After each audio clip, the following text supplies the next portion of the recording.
Oi pessoal, tudo bom? Vamos continuar então os estudos dirigidos e agora é ácidos nucleicos, beleza?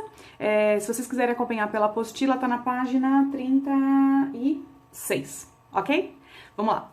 O que são os ácidos nucleicos? Pessoal, ácidos nucleicos são os constituintes do nosso DNA. Nosso DNA é o nosso material genético.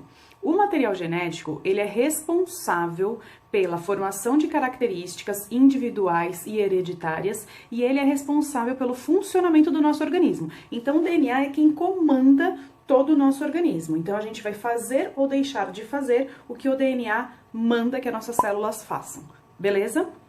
2. Qual é a função dos ácidos nucleicos? Já falei, é comandar o funcionamento do organismo e, além disso, transmitir características hereditárias. Onde são encontrados? Em células eucariontes, eles são encontrados dentro do núcleo. Em células procariontes, o código genético, o ácido nucleico, é encontrado no citoplasma.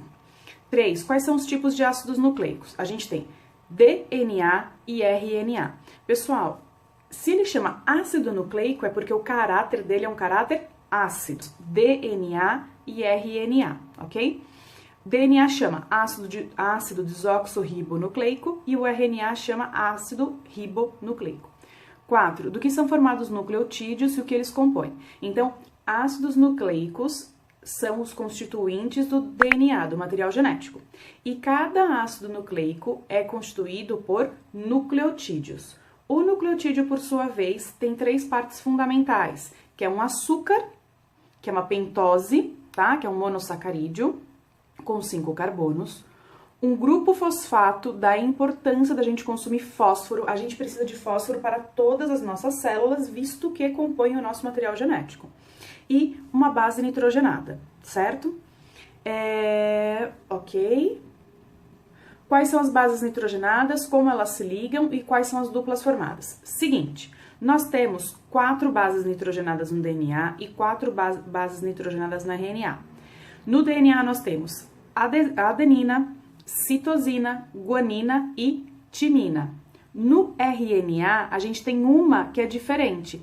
Tem adenina também, tem citosina também, tem guanina também, mas não tem a timina. No RNA, a timina é substituída pela uracila. Então, timina no DNA e uracila no RNA. Como elas se ligam? Elas são bases complementares e elas se ligam sempre da mesma forma, através de pontos de hidrogênio. Os pontos de hidrogênio vão ligar as bases nitrogenadas formando a união dos nucleotídeos, tá? A adenina vai se ligar com a timina. Para ficar fácil, tem uma dica que é assim: Agnaldo Timóteo, que foi um cantor que talvez vocês não conheçam. Então, lembra de Agnaldo Timóteo. Adenina se liga com timina. E Gal Costa, guanina se liga com citosina, ok? No caso do RNA, a adenina, que é Agnaldo Timóteo, o RNA não tem a timina, lembra? O RNA tem a uracila, então fica adenina com uracila, beleza?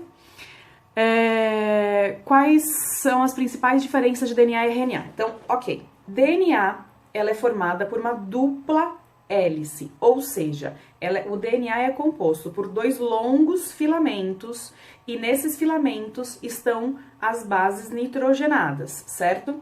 Lembra que eu falei que as bases nitrogenadas são complementares?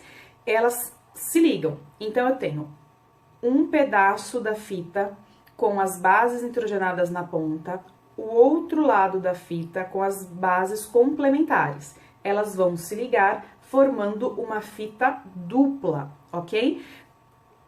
O sentido é antiparalelo e complementar, ou seja, se, a gente vai ver isso mais pra frente, mas se eu tenho uma sequência no lado direito, que é de cima para baixo, do lado esquerdo vai ser de baixo para cima, ok? E é sempre complementar. Eu fiz um desenho mostrando para vocês o que é uma fita dupla e uma fita simples. Então, aqui na fita simples, que é no RNA, a gente tem esse pregadorzinho colorido, que é o amarelo, que é diferente do DNA. Não tem no DNA, tá vendo? Porque a uracila é só no RNA, enquanto que a timina é só no DNA, tá? Então, principais diferenças.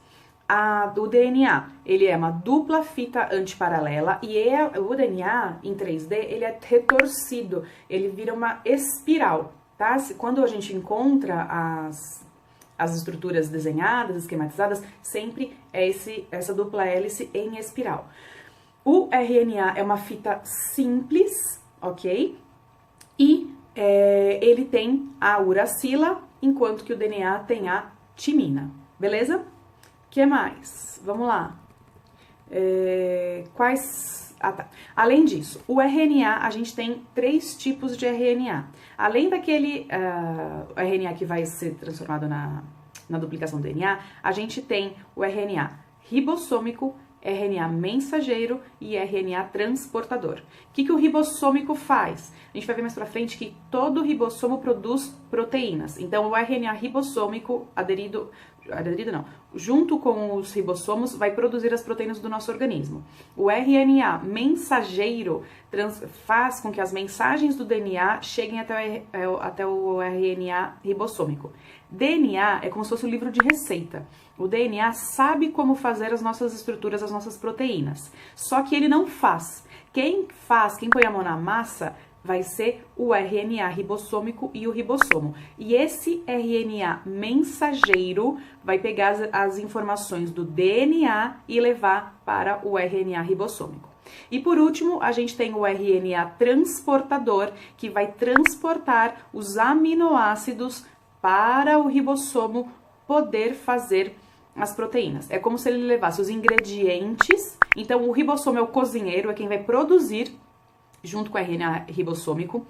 O RNA transportador é quem leva os ingredientes para o cozinheiro. E o RNA mensageiro é aquele que lê a receita do livro, beleza? É aquele que entrou lá no canal do YouTube e viu como é que faz a receita, beleza? Ok? O que mais? Quais são os açúcares do DNA e o RNA? Gente, a diferença é que no DNA a gente tem o açúcar que é desoxirribose. E no RNA a gente tem o açúcar que é ribose, tá? No nucleotídeo. O que mais? Quais são as bases nitrogenadas? Já falei. Quantas cadeias de nucleotídeos no DNA e no RNA? Já falei. No DNA 2 e no RNA 1. E o que essa eu não tinha colocado, mas o que é eletroforese?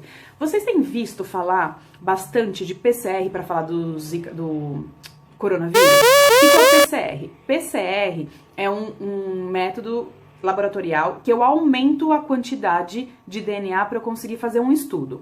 Por exemplo, nós somos formados por 3,10 elevado a 13 pares de base. Ou seja, olha qual é o tamanho do nosso material genético, tá? E aí, quando a gente pega um material genético do vírus, por exemplo, a gente encontra ali, sei lá, talvez a gente encontre 400 pares de base, então a gente precisa de muito mais material para analisar. E aí o PCR, que é isso que estamos falando do coronavírus, é a multiplicação dessa quantidade de DNA, porque aí a gente consegue analisar, com mais material a gente consegue ver se de fato aquele DNA do coronavírus, tá? Lembrando que o DNA, ele é único, cada indivíduo vai ter o seu DNA. Gente, em 10 elevado a 13 pares de bases, dá qualquer diferença na sequência.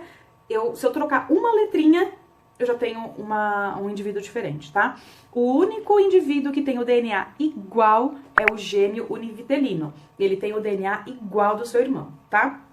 Aí o PCR é a multiplicação desse material, desses fragmentos, e a eletroforese é uma corrida. Eu pego esse material, esse DNA que foi multiplicado, e eu coloco num gel, e o ácido nucleico, o material genético, ele é ácido, então ele se comporta, ele ruma para o polo negativo. Então eu coloco uma carga elétrica e aí, conforme essa carga elétrica chega nesses fragmentos de DNA, eles começam a se movimentar. Eles são eletrizados e eles tendem a se movimentar. Dependendo do peso molecular, eles vão parando. Quem é mais pesado consegue se movimentar menos. Quem é mais leve se movimenta mais. E aí eu tenho um padrão de bandas, umas faixas, que me permite verificar, por exemplo, se aquele material encontrado, aquela gota de suor encontrada num crime, é mesmo do suspeito. Então eu multiplico o material genético que tem naquela gota de suor, se tiver alguma célula lá dentro,